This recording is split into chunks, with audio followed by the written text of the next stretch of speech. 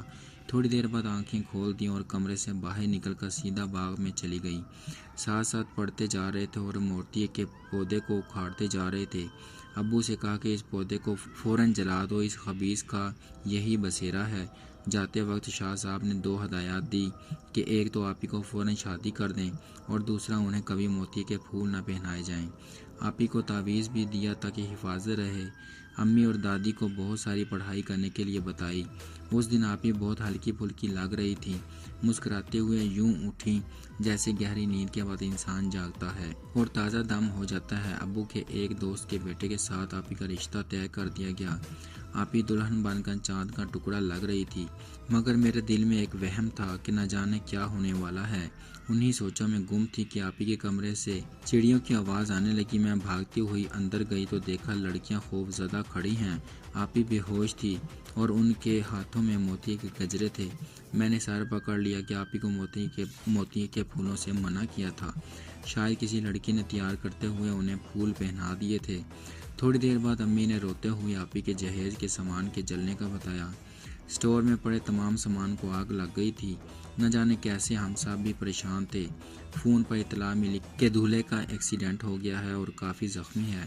ان سب چیزوں کا مطلب تھا کہ وہ جن زادہ دوبارہ آ چکا تھا اور یہ سب اسی کی انتقام کی کارروائی تھی۔ ابو نے شاہ صاحب کو فون کیا تو وہ کسی کام سے لاہور آئے ہوئے تھے۔ یہ شاید ہماری خوش قسمتی تھی، ورنہ انہیں لے جانا پڑتا تو دیر ہو جاتی اور رات ہی رات میں جانے کیا سے کیا ہو جاتا۔ وہ جیسے ہی آئے آپی انہیں دیکھتے ہی جنونی سی ہو گئی۔ انہوں نے آپی کی طرف کچھ پڑھ کر پھونکا اور خود پڑھائی میں مصروف ہو گئے۔ کافی دیر پڑھائی کے بعد وہ بولے، میں نے آپ سب کو منع کیا تھا نا کہ اس بچی کو موتی کے پھولوں سے دور رکھنا، مگر آپ لوگوں نے میری بات پر غور نہیں کیا۔ شاہ صاحب سنجیدگی سے بولے، شاہ صاحب غلطی ہو گئی، آئندہ شکایت کا موقع نہیں دیں گے۔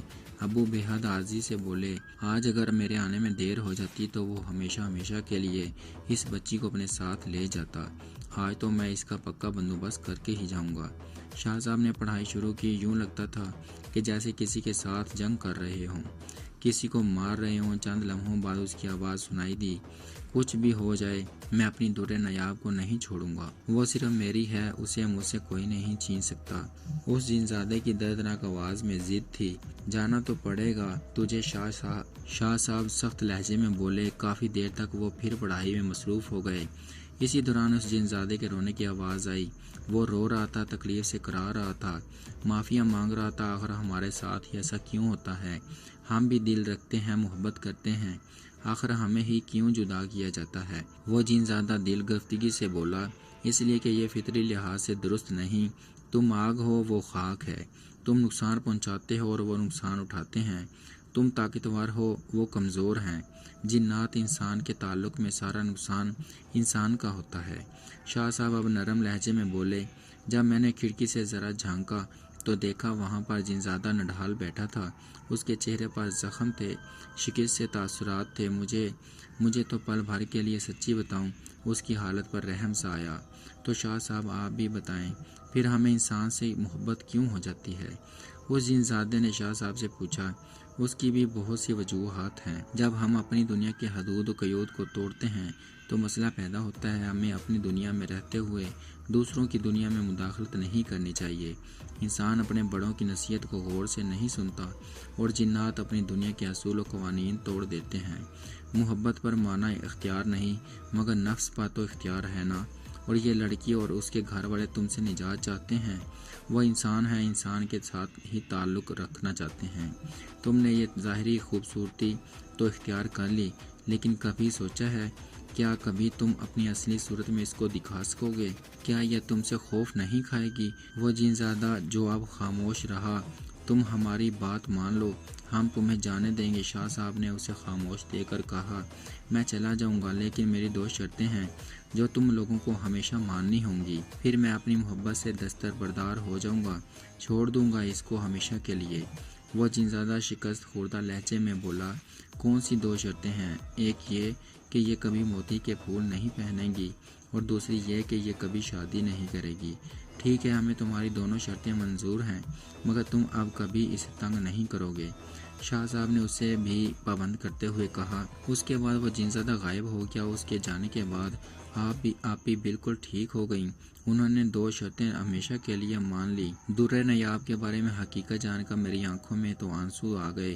غزالہ آپی کی ساری باتیں سننے کے بعد میں اپنے گھر آ گئی، مگر میں اب بھی سوچتی ہوں کہ درِ نیاب کو آخر کس بات کی سزا ملی ہے۔